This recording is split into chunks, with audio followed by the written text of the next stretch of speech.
So one of the um, you know um, pillars, 5 pillars of Ikigai is starting small. And this is very interesting because when you think about the purpose of life, you tend to think from the big picture. You for example, if you are a singer, you might want to get a Grammy award, or if you are a film director, you might you want to be nominated for the Oscars, or if you're a writer, you might want a book prize or Pulitzer Prize or whatever, or a Nobel Prize or whatever. So when you aspire for these big goals in life, that's fine. I mean, that's what you makes you tick, and you just want to carry on until you reach a big goal, right? And that is understandable.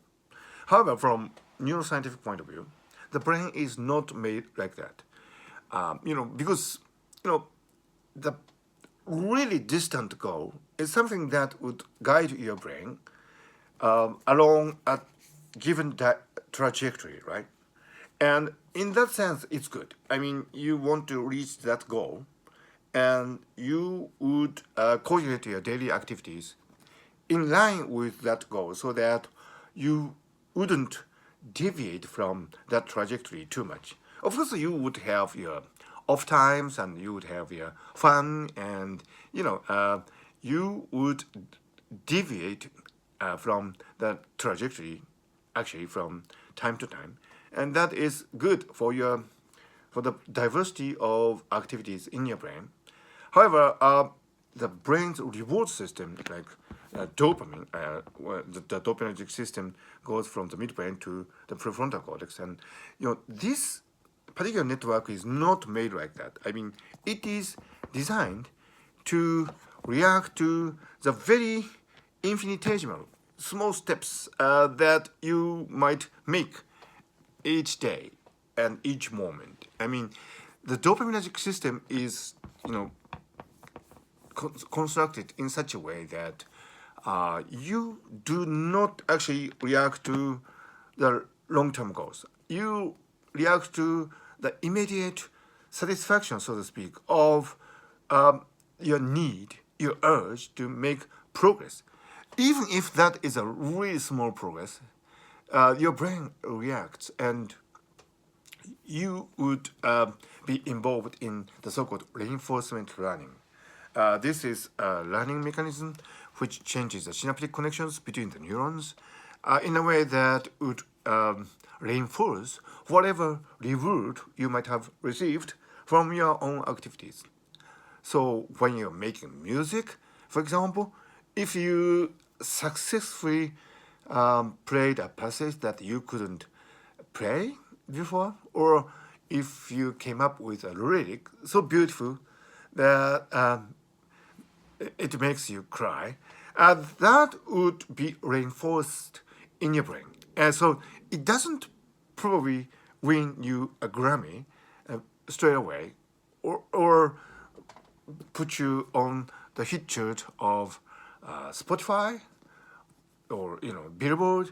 That's fun because these are long-term goals, and the brain can handle these long-term goals in a really only in a really abstract way.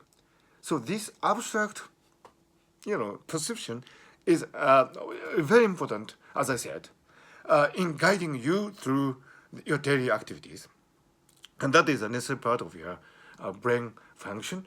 The immediate satisfaction of really very small steps that you make in which you improve yourself are coded by the dopaminergic system, and that is what your brain requires to reconfigure the synaptic connections. So that is why it is really important to start small when you think about ikigai, the purpose of life. And I think the Japanese culture has a lot of you know wisdom about that. In Japan, for example, in traditional martial arts, in judo, karate, and kendo, and so on. Of course, you have your ultimate goal to be a master, like Miyamoto Musashi, who was a really wonderful master of the sword. He was a samurai, and he wrote the famous Book of Five Rings, and in which he philosophized about how to condition your mind when you are facing an opponent, and it is a classic. And Miyamoto Musashi was a wonderful guy, but he describes the really small steps that you should take in order to perfect yourself. It's not something that you can jump onto. I mean, it's a succession of very small steps, and the same is true for Zen Buddhism. I mean, when you meditate, you cannot reach enlightenment straight away. You need to take all these small steps, daily chores.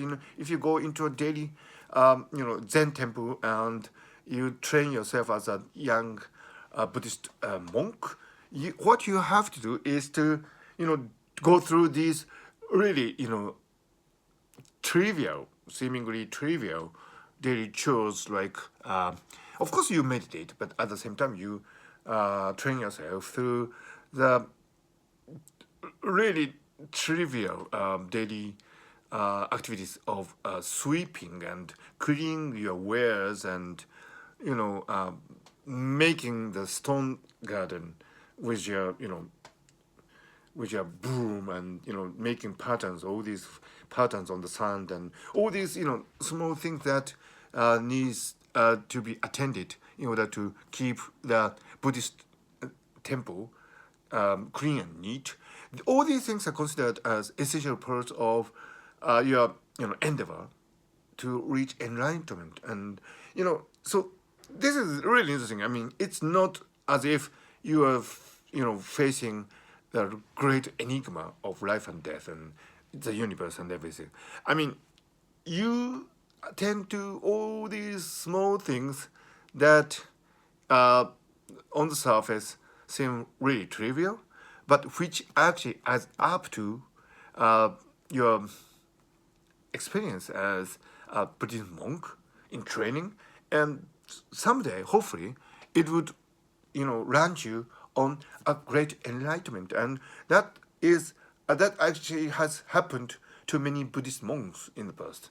So, in one famous example, a young monk was trying to reach enlightenment, but he couldn't, and he was sweeping the gardens, and his broom hit a stone, and the stone flew away, and it hit a bamboo, and it made a sound, and at that moment, the young Buddhist monk reached enlightenment, and so this is a famous example, and so this shows that when you involved in all these small things, and you doing that in the hope that you might reach your ultimate goal, in this case, enlightenment, you actually might reach that goal someday, all of a sudden.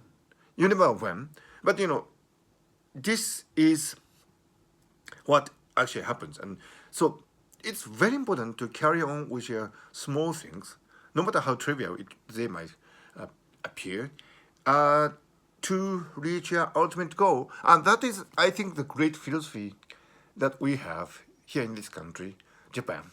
And that's actually how many great things have been accomplished. Like, it's the same for the great sushi chef Jiro Ono, who is at the helm of Tsukiyabashiro, arguably the world's most famous sushi restaurant, where President Barack Obama, for example, once dined.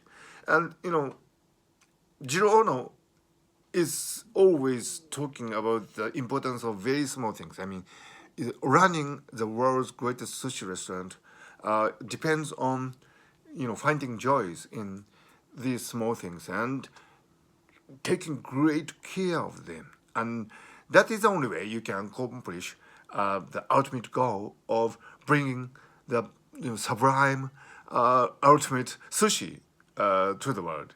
So starting small is not only important, but it is also the only way, actually, in which we can achieve a great goals.